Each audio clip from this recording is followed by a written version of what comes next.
Enter the 2020 WTCR season. This was not going to be like a normal racing year.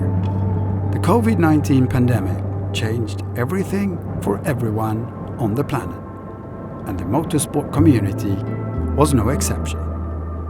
The first obvious effect for the team was that driver Andy Prio was forced to choose between commitments, either continuing with the team or leave to support his son in his racing career in the US. The original plan to combine the two missions became impossible due to global travel restrictions. Andy left his seat. The team now had to start looking for a new team member, replacing the fast and likable 3-time world champion who had finished the previous season with a victory on the classic circuit of Macau wasn't going to be easy, and time was running out. After a wide and intense search for available drivers, 4 were selected for a shootout. The test was to evaluate the 4 drivers in a number of key areas. The chosen driver needed to have a full package of skills if he was the one to fill Andy's seat. And one of them is going to be my new teammate.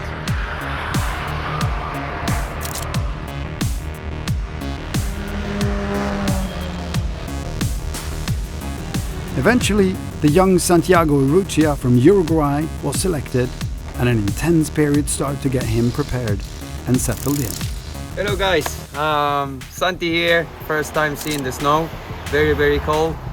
We're doing the first shakedown of the year, checking all the cars. This is the first time that I will driving in these conditions. Happy to be back in here and ready to start the season. Other side effect of the pandemic was a delayed start of the season, with the opening race pushed back to September. A sunny Zolder track in Belgium stood as host. The team showed a fantastic result. Jan won the last race of 3 in front of Santi and Ivan, completing the podium.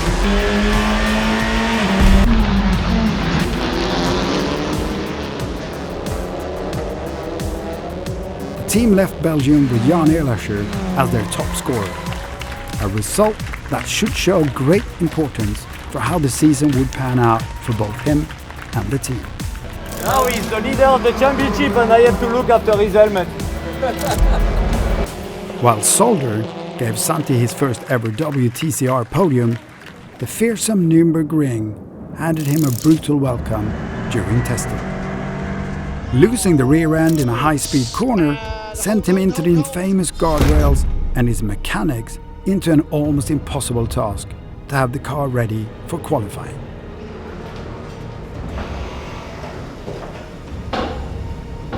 The Nürburgring, or as Sir Jackie Stewart labelled it, the Green Hell, is a track all drivers meet with great respect.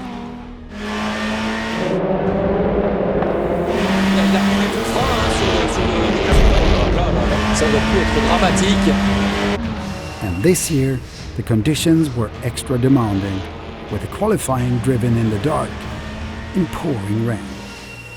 We're on the Nordschleife, tricky condition, warming up the tire because it's freaking cold here. As always, typical September weather on the Nordschleife. We head off for 3 laps of the fearsome Nordschleife. Jan Erlacher, if he passes now, clearly thinks he's got the car to get away from Girolami.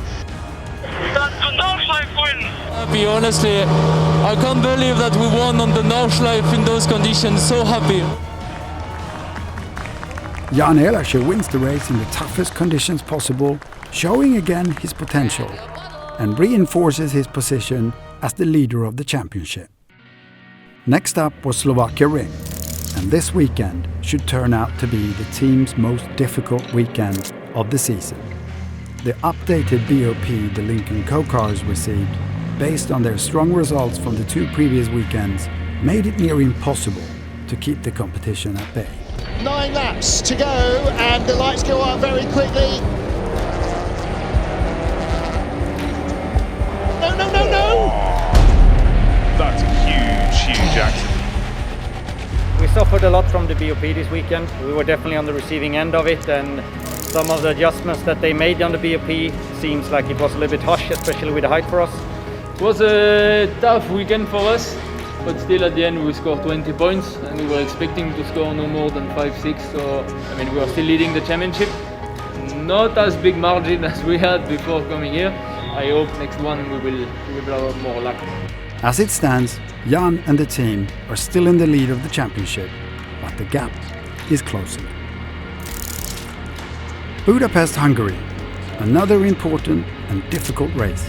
The team had now received a slightly more competitive BOP compared to Slovakia and worked hard to adapt the cars to deliver. Ivan has already allowed Erlaché through for the lead. Ivan will sacrifice himself in every one of the remaining races if it means that Erlaché is able to win the title.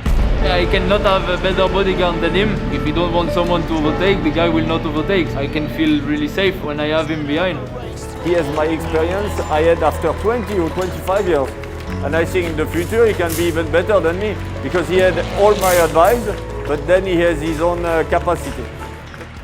In Budapest, we really got to see the importance of Jan's great results from the first two opening weekends, meaning that he now more and more looks like the chosen one to go for the driver's title, with the rest of the team supporting him. The Lynk Co cars are still suffering from the extra weight added to the cars from the BOP. Nevertheless, Jan begins to expand his lead in the championship over main competitor Esteban Guerreri, and the team extends its margin to Honda and Hyundai in the team's championship. COVID-19 continued to affect the championship, and Aragon circuit in Spain became the chosen track to finish off the season's last two race weekends. For Jan, who now is in the lead of the Drivers' Championship, the first race weekend at Aragon starts in the worst imaginable way. Yesterday we were forced to swap the engine on Jan's car due to some damage we saw after the last event. So we're facing a penalty as it looks now on that car. The penalty is to start last on the next race, so it was safer to sacrifice race 1 and have a good chance for race 2 and 3. His main opponent Guerreri has on the other hand qualified well, which means that he now poses a real threat to Jan's lead, as his chances of scoring points are slim.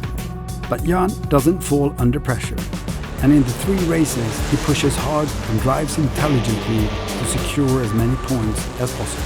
Tenths per second, Arusha's gone through around the outside of the Audi.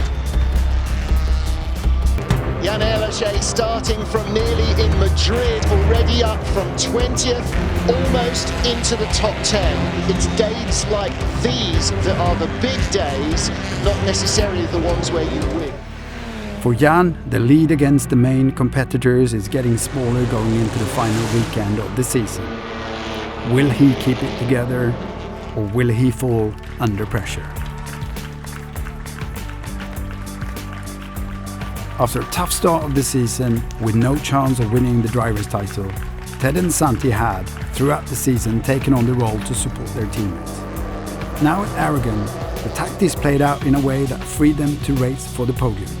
Ted claims his first win, and Santi climbs the podium in all three races, sending clear messages that they will be ready to fight for the title next season. The first race weekend out of two visits to Aragon ends with Jan Erlaché keeping his lead in the Drivers' Championship and the team extending its lead in the Teams' Championship with a healthy margin. The final race weekend of the 2020 WTCR season is yet again battled out on the demanding Aragon circuit. If the season had been up and down, the final would yet again deliver roller coaster action. The weekend starts with disaster in qualifying for Guerreri. Look at the dejection in his face. Esteban Guerreri will start all three races from 18th on the grid. While Jan gets pole position in race 1 after qualifying 10th due to reverse starting order. Still 3 races, 75 points to give. Yeah, everything can happen tomorrow, but for sure I have a bit of safety gap. On paper, Jan's pole position in the first heat with Guerreri way back should be an easy task. But this is motor racing. Honda's tyre choice on the drying track turns out to be the best bet, and the fighting Guerreri on a mix of slicks and rain tyres manages to do the impossible and drive through the field to win and is once again a contender for the title. The game is on. Everybody was so convinced that the track was going to dry up like it did yesterday, but it didn't. And we should have matched the Ferrari car, which is a big competition. He chose the slick tires on the front and the rain tires in the rear. Lost quite a lot of points, but actually we will start in front of him in both the upcoming races, so I'm quite confident.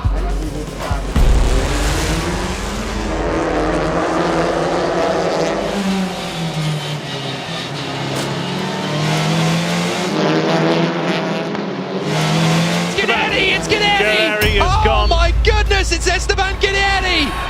No points for Esteban Guerrieri! Oh, it's Girolami, yeah. Curtains for Olinkel. I think that's them out of the team's title fight as well. Erlache, he's up to 6th, and with that result, he can win the FIA World Touring Car Cup. And Muller is going to come through and take his first win. And your new champion, the youngest ever. And Oncle Ivan is absolutely overjoyed for his nephew. Come on everyone, get out here when we just won the championship! He's absolutely weeping. I'm not crying, you're crying. Yeah, absolutely. I think I am more happy than when I was champion myself. I think I didn't cry when I was champ, but I did before in the car, and I am at the limit right now. So it's fantastic. I'm super happy. He teach me everything from zero. I've never drove any go-kart, anything, and 7 years ago I was not even in a race car, and now we are world champion, and it's unbelievable. I run out of words to describe what I feel now, you know, and I don't really realize what just happened. I think we achieved something really big this year. With the driver's title now with Jan, Santi can again drop the team defense role and take his first victory in the WTCR, sending a strong message that he is up for the title fight for next season. Team boss Frederick Wallin spells out what his goals are for 2021, and that Santi got to show that he's a winner. Final race, and fantastic. We managed to get Ivan into P2 in the championship, which is great. So next year we will have 1 and 2 on the car. Santi got a chance to show how fast he is. So he won the race, which is great for him, and Jan finished second. So really happy for the whole team. Geely Group Motorsport Director Alexander Mujevski sums up the season. 2 titles in 17, 1 in 18, 1 in 19 and 2 in 20, so amazing job by the team. We never knew how long the championship would last, so in essence they put the pressure on themselves to lead after each weekend both championships, which in fact they managed to do. Jan Erlache becoming the youngest world champion in the world of touring cars, surpassing his uncle who took a 2nd position. With 2 team world championships and 1 driver's title from the first 2 seasons, the team and the drivers are now the ones to beat. So the question to be asked has to be, who will win the WTCR driver's title in 2021? I hope myself. I want to be the winner, no one else. It's me. Me. Me? I hope it will be a blue car.